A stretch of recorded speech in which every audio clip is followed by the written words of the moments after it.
हिंदुओं को बचाने के लिए केवल बीजेपी है, मोदी अगर होगा तभी हिंदू बचेंगे। तो ये जो अनपढ़ रख के जनता को हिंदू मुसलमान में लड़ाने की, राम मंदिर पे 12 लाख दिए जला रहे हैं और उन्हीं दियों में से बेचारे गरीबों के, भिखारियों के बच्चे तेल चाट रहे हैं।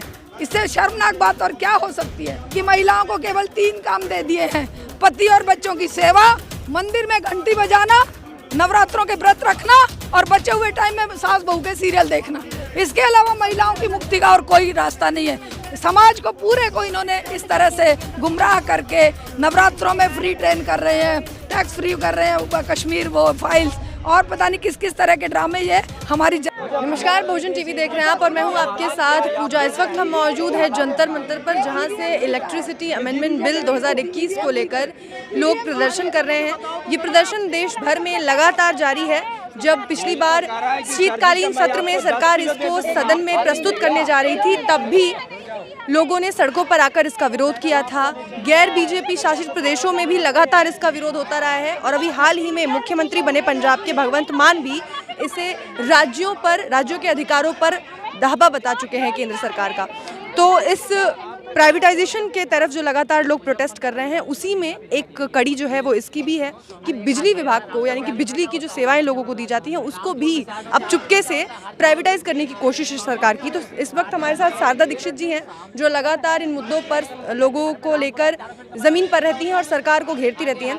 तो मैम, ये जो बिजली संशोधन विधेयक है, इसको लेकर लगातार प्रोटेस्ट हो रहे हैं, लेकिन सरकार का कहना है कि इससे लोगों को फ़ायदा होगा, आपके पास ऑप्शन होगा, आप चुन सकते हैं कि आपको किसकी बिजली लेनी है, किससे नहीं लेनी है। देखिए, ये फ़ायदा क्या हमें, जो इन्होंने और चीज़ें प्राइवेट करी हैं उससे हुआ है। जब स्कूल प्राइवेट करे तो ये कहा गया कि आपको फ़ायदा होगा, आप बच्चों को अच्छी शिक्षा दे पाएंगे। अरे तुम प्राइवेट हाथों में सौंप कर हम एक 5 पैसे फीस देकर गांव के स्कूल में सरकारी में पढ़े और सरकारी में पढ़कर आज देश विदेश और घूमते हैं और एक प्रिंसिपल की पोस्ट पर रहे हैं। तो जब उस समय सरकारी स्कूल इतने बढ़िया थे, आज तो प्राइवेट स्कूल में पढ़कर भी कोई चपरासी बनने लायक नहीं बचा। तो ये प्राइवेटाइजेशन, जिसका ये दुहाई देते हैं कि प्राइवेटाइज कर देने से बिजली सस्ती हो जाएगी या पसंद हो जाएगी, ये इनकी झूठ है, बकवास है, फरेब है। जिस तरह से इन्होंने चैनल्स को प्राइवेट किया, आज आप देख रहे हैं सच्चाई 99% चैनल झूठ बोलते हैं। आप जैसे लोग जो सड़क पर गर्मी में, धूप में हमारी आवाज़ जनता तक पहुंचाते हैं, क्या ये प्राइवेटाइजेशन से उन्होंने चैनलों में सच्चाई को दिखाना शुरू किया? वो सारे बिक गए। इसी तरह से ये बिजली को बेच रहे हैं प्राइवेट कंपनियों को, क्योंकि उन कंपनियों से चुनाव में इन्होंने बेहताशा पैसा लिया है। अब उस पैसे को चुकाने के लिए हम कंज्यूमर्स की जेब काट रहे हैं।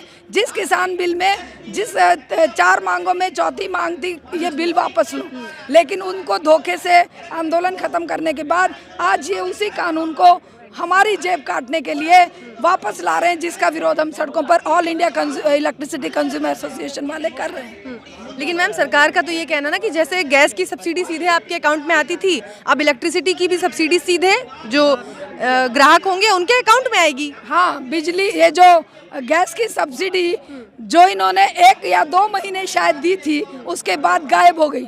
अब 1000 का सिलेंडर सब खरीद रहे हैं, या ऑनलाइन गैस आ रही है, तो उस गैस में जो मेरा 150 रुपये बिल आता था शुरू में, वो आज 450 रुपये आ रहे हैं। हमें पता भी नहीं चलता और ये हमारी जेब पर डाका डाल देते हैं और पूंजीपतियों की तिजोरियां भर देते हैं। आप देख रहे हैं कि पहले जियो की सिम फ्री बांटी गई, फिर 99 रुपए की, फिर 199 की, फिर 399, आज वो 599 की कर दी। और इस तरह से ये बिजली के मीटरों में भी प्रीपेड मीटर लगाएंगे और उसमें कार्ड डालेंगे। वो कार्ड की कीमत ऑटोमेटिकली बढ़ती रहेगी, किसी को पता ही नहीं चलेगा कि मेरा जो मैंने कार्ड डलवाया था वो 3 दिन में ख़त्म कैसे हो गया। तो ये इनकी साजिश है, क्योंकि इन्होंने जो बिजली को बेचने के लिए जो इनको पीछे से हाथ मिला रखा है अडानी, अंबानी, गोयनका, सिंघानिया, बजाज, मित्तल कंपनियों के साथ, उनको ये बेचने के लिए ऐसा कर रहे हैं। जो बीजेपी से बेहतर कौन सी सरकार लगेगी आपको कि 5 किलो का राशन दे रही है, अब सितंबर तक दे रही है, और इसके अलावा लोगों को कितने सारे फायदे मिल रहे हैं?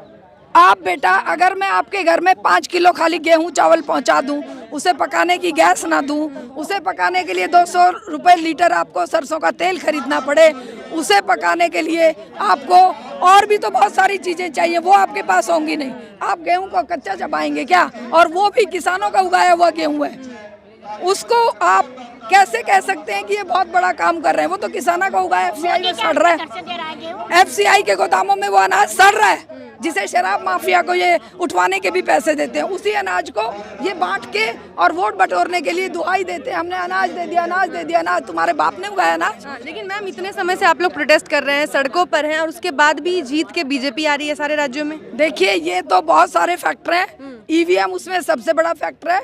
दूसरी बात कि जो ये फूट डालते हैं हिंदू मुस्लिम की, कि हिंदुओं को बचाने के लिए केवल बीजेपी है, मोदी अगर होगा तभी हिंदू बचेंगे। तो ये जो अनपढ़ रख के जनता को हिंदू मुसलमान में लड़ाने की, राम मंदिर पे 12 लाख दिए जला रहे हैं और उन्हीं दियों में से बेचारे गरीबों के, भिखारियों के बच्चे तेल चाट रहे हैं। इससे शर्मनाक बात और क्या हो सकती है? वो कहाँ रोशनी कर रहे हैं 12 लाख दिए जला के? वो दिए जला के किसके घर में रोशनी कर रहे हैं? पेट भूखे हैं, बच्चे सड़क पर पड़े हैं और ये कह रहे हैं कि हम अनाज बांट रहे हैं। किसको अनाज बांट रहे हैं? कहाँ जा रहा है अनाज? क्या करेंगे उस अनाज का? अरे तुम पहले उन्हें भिखारी बनाओगे, फिर उनको टुकड़ा डाल के कहोगे कि हम तुम पे एहसान कर रहे हैं। लेकिन फिल्में तो टैक्स फ्री हो रही हैं और नवरात्रि के लिए स्पेशल ट्रेनें चलाई जा रही हैं अयोध्या के लिए। हाँ, ये लोगों को धर्म, जाति और इसमें जो अभी कश्मीर के मुद्दे में उलझा के बाकी सारे मुद्दों से ध्यान भटकाने के लिए इस तरह के ड्रामे कर रहे हैं।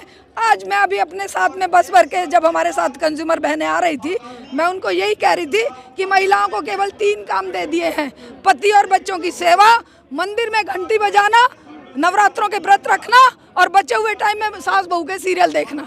इसके अलावा महिलाओं की मुक्ति का और कोई रास्ता नहीं है। समाज को पूरे को इन्होंने इस तरह से गुमराह करके नवरात्रों में फ्री ट्रेन कर रहे हैं, टैक्स फ्री कर रहे हैं, कश्मीर वो फाइल्स और पता नहीं किस किस तरह के ड्रामे ये हमारी जनता को बर्बाद करने के लिए कर रहे हैं। लेकिन आप और हम मिलकर, हम युवाओं से बहुत बड़ी उम्मीद रखे हुए हैं। ये युवा अगर हमारे दर्द को समझेंगे, ये हम माताएं बहनें क्यों निकली हैं सड़क पर, आप सबको एक सही सच्चा रास्ता दिखाने के लिए, क्योंकि हमें पता है कि आप भी आंदोलनकारी हो।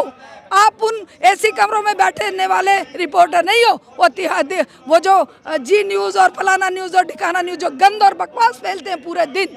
आप सच्चे लोग हो, इसीलिए आंदोलन को कवर करते हो और हमारी बात को जन जन तक पहुंचाते हो। तो इसके लिए हम आप लोगों को बहुत बहुत धन्यवाद देते हैं बेटा, और आप समझिए और जानिए और इस आंदोलन को जन जन तक पहुँचाइए। लेकिन मैम ये आप लोग जो आंदोलन कर रहे हो, आज से नहीं कर रहे हो, काफ़ी लंबे समय से कर रहे हो। पिछले शीतकालीन सत्र में भी जब इसको पेश करने की कोशिश की सरकार ने, तब भी हमने देखा कि जो बिजली विभाग के कर्मचारी हैं सभी सड़कों पर आए, काम किया। लेकिन उसके बाद भी सरकार की जो मंशा रहती है, जिस कानून को वो लाना चाहती है, वो लेके ही आते हैं किसी न किसी रास्ते से। तो उससे कोई फर्क तो पड़ता नहीं। जब ये फेलियर है जन जागृति का अभाव, कहीं ना कहीं हम लोग फेल हैं कि हम जनता को समझा नहीं पा रहे हैं कि ये तुम्हारा जेब कट रही है, गला कट रहा है, तुम्हारे जीवन बर्बाद हो रहे हैं, तुम्हारे बच्चों के भविष्य बर्बाद हो रहे हैं, खड़े हो जाओ। क्योंकि हर एक को इस तरह से उलझा दिया है, रोटी रोजी और धर्म मजहब, राम मंदिर और नवरात्रे या इसी तरह के और ड्रामे। तो उनसे बाहर निकालने के लिए जिस दिन हम सफल हो गए, उस दिन ये 500-700 आदमी नहीं होंगे, यहाँ लाखों की संख्या में संसद तक भीड़ होगी और उस समय ये सरकार दहल जाएगी और ये अपना झोला उठा के यहाँ से भाग जाएगी। लेकिन लोग कैसे समझेंगे? लोग तो यहाँ मूंछ रखने पे एक दूसरे को मार दे रहे हैं। 21वीं सदी की ये बात है। तो ये लोग जो आपस में लड़ रहे हैं, एक दूसरे को मूंछ रखने पे दलित को मार रहे हैं, वो क्या समझेंगे? वो कहाँ आएंगे लड़ने? देखिए ऐसी बात नहीं है। एक जमाना था, सावित्रीबाई फुले को कीचड़, ईंट और पत्थर मारे जा रहे थे। अब हमें उतना तो नहीं किया जा रहा ना। सावित्रीबाई फुले जब आकर रोने लगी ज्योतिबा फुले के सामने कि, तो ज्योतिबा फुले ने उन्हें कहा कि तुम क्या समझ रही, तो लोग तुम्हें हार पहनाएंगे, लोग तुम्हारे स्वागत करेंगे। आज हम भी ज्योतिबा फुले और सावित्रीबाई फुले के वंशज हैं और हम ये जानते हैं कि जनता नहीं समझ रही है, तो इसमें जनता का कसूर नहीं है।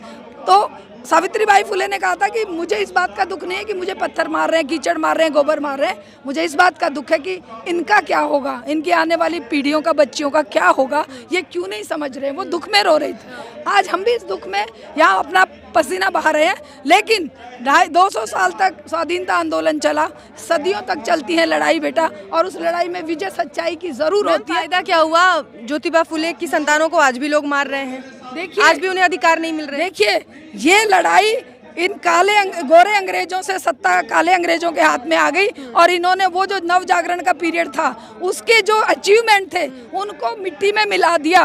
फिर से जात पात के झगड़े, फिर से हिंदू मुसलमान, दलित और स्वर्ण, इन्होंने वो खाई बहुत चौड़ी बना दी।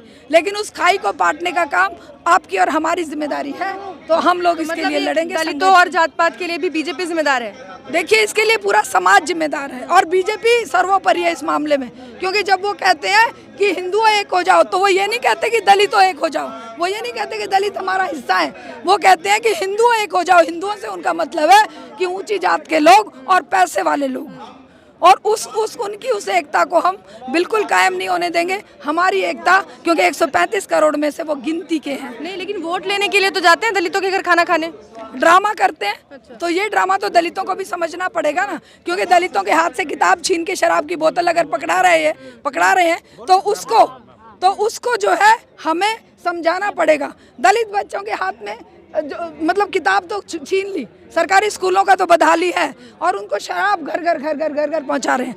अब ये जो जन हितैषी बनती है केजरीवाल सरकार, ये ऑनलाइन शराब की डिलीवरी कर रही है, ये घर घर शराब के ठेके खोल रही है, ये शराब की उम्र घटा रही है। लेकिन बिजली बिल का तो वो भी विरोध कर रहे हैं। बिजली बिल का विरोध करने के लिए लाखों की करोड़ों की संख्या में सड़कों पर क्यों नहीं उतर रही आम आदमी पार्टी? कहाँ है आम आदमी पार्टी का कोई एक कैंडिडेट, बता दीजिए।